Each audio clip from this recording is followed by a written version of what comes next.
اعوذ باللہ من الشیطان الرجیم بسم اللہ الرحمن الرحیم۔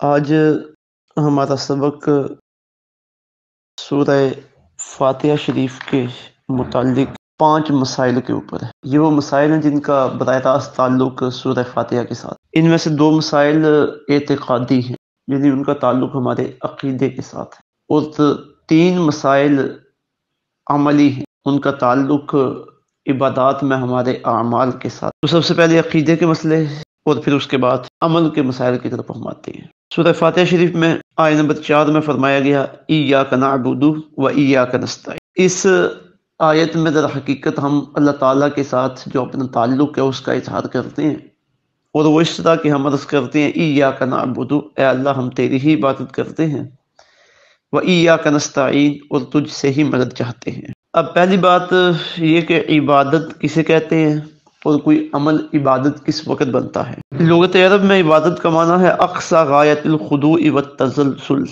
یعنی عاجزی اور انکساری کا آخری درجہ۔ اب یہ جو عاجزی اور انکساری کا آخری درجہ ہے، یہ اس وقت عبادت بنتا ہے کہ جب کسی ہستی کو الہ یعنی اللہ یا اس کا شریک سمجھ کر اس کے سامنے عاجزی اختیار، جب کسی کو اللہ یا اللہ کا شریک سمجھ کر اس کے سامنے عاجزی اختیار کی جائے تو وہ عبادت بن جاتی ہے۔ اب ہم اللہ کے سامنے جو عاجزی اور انکساری کا اظہار کرتے ہیں، چاہے وہ نماز کی شکل میں ہے یا نماز کے علاوہ کے اعمال میں، تو یہ اللہ کے سامنے ہے، تو یہ ہے اللہ کی عبادت۔ اگر اللہ تعالیٰ کے علاوہ بت ہوں یا کوئی اور چیز ہو، اسے بھی ہم اللہ سمجھ لیں یا اللہ کا شریک سمجھ لیں اور ان کے سامنے اس طرح کی عاجزی اور انکساری کا اظہار کریں، تو یہ شرک ہو جائے گا اور ناجائز ہوگا۔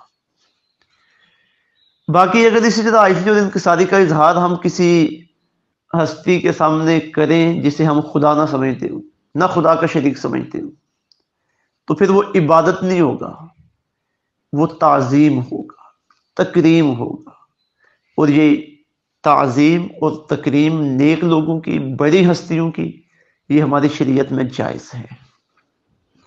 اب یہ فرق ہے عبادت اور تعظیم و تکریم کے اندر۔ عاجزی اور انکساری یہ عبادت تب بنتی ہے جب کسی کو الہ سمجھ کر یا الہ کا شریک سمجھ کر اس کے سامنے پیش کی جائے، جب کسی کو نہ الہ سمجھا جائے نہ الہ کا شریک سمجھا جائے بلکہ اللہ کا بندہ سمجھا جائے اور اس کے سامنے عاجزی کا اظہار کیا جائے، تو وہ چیز تعظیم اور تکریم بنتی ہے۔ قرآن و حدیث میں اس کی بے شمار مثالیں موجود ہیں۔ مثلا صحیح بخاری اور صحیح مسلم کی ایک بڑی مشہور حدیث پاک ہے، صحیح مسلم میں اس کا نمبر 8 ہے۔ حضرت جبرائیل امین آقا علیہ الصلوۃ والسلام کی بارگاہ میں حاضر ہوئے اور حضور کی بارگاہ میں بڑے ادب کے ساتھ 2 زانو ہو کے بیٹھے، صحابہ نے دیکھا۔ اب آقا علیہ الصلوۃ والسلام کے سامنے 2 زانو ہو کے جبرائیل امین بیٹھے ہیں، اب ظاہر ہے یہ جائز کام ہے، تبھی انہوں نے یہ عمل کیا ہے اور امت کے لیے نمونہ بن گئے۔ اب آقا علیہ الصلوۃ والسلام کو نہ ہم خدا سمجھتے ہیں نہ خدا کا شریک سمجھتے ہیں، تو آپ کے سامنے جو جبرائیل امین 2 زانو ہو کے بیٹھے ہیں، یہ حضور کا ادب ہے، تعظیم ہے، تکریم ہے۔ یہی 2 زانو ہو کے ہم جب نماز میں اللہ کے سامنے بیٹھتے ہیں اللہ کو الہ سمجھتے ہوئے، تو وہاں یہ چیز عبادت بن جاتا ہے۔ اسی طرح ہم والدین کا ادب کرتے ہیں، نیک لوگوں کا ادب کرتے ہیں، قرآن پاک کا ادب کرتے ہیں، اولیاء کرام کا ادب کرتے ہیں، خانہ کعبہ شریف کا ادب کرتے ہیں۔ تو یہ جتنے بھی ادب کے معاملات ہیں، چونکہ یہ اللہ کے لیے، ان چیزوں کو ہم اللہ سمجھ کے نہیں کرتے نہ اللہ کا شریک سمجھ کے کرتے ہیں، تو یہ ساری چیزیں تعظیم اور تکریم کے زمرے میں آتی ہیں، عبادت کے زمرے میں نہیں آتی۔ دوسری بات وَإِيَّاكَ نَسْتَعِينُ، اور ہم تجھ سے ہی مدد طلب کرتے ہیں، یہ دوسرا مسئلہ ہے نظریے اور عقیدے کے حوالے سے۔ تو اس کا مطلب یہ ہے کہ مالک مولا ہم جو بھی مانگتے ہیں وہ تجھ سے ہی مانگتے ہیں۔ اللہ تعالیٰ سے مانگنے کی 2 قسمیں، ایک ہے ڈائریکٹ اللہ سے مانگے جائے، ایک ہے اللہ تعالیٰ کی کسی مخلوق کو اللہ تعالیٰ کا بندہ سمجھتے ہوئے، اللہ تعالیٰ کی رحمت کا مظہر سمجھتے ہوئے، اللہ تعالیٰ کی مدد کا مظہر سمجھتے ہوئے اسے مانگا جائے۔ اب ڈائریکٹ اللہ سے مانگنا بھی جائز ہے، اور اللہ تعالیٰ کے کسی نیک بندے سے اس نیت کے ساتھ مانگنا کہ یہ جو بھی عطا کرے گا اللہ کی عطا سے عطا کرے گا، یہ بھی جائز ہے۔ تو وَإِيَّاكَ نَسْتَعِينُ کا مطلب یہ بنا کہ ہم تجھ سے ہی مانگتے ہیں، چاہے وہ بلا واسطہ ہے یا بغیر کسی واسطے کی ہے۔ اگر یہ بات تسلیم کی جائے کہ اللہ کے علاوہ کسی سے کچھ بھی نہیں مانگنا، یہ شرک ہو جائے گا، تو پھر ہم اپنی زندگی میں شرک سے بچ سکتے نہیں ہیں، کیونکہ کتنے ہمارے معاملات ہیں کہ جو اللہ کی مخلوق سے حل ہوتے ہیں، اللہ کی مخلوق سے ہم مدد طلب کرتے ہیں، اور قرآن پاک میں اس چیز کی گنجائش رکھی گئی ہے۔ سورہ الانعام کی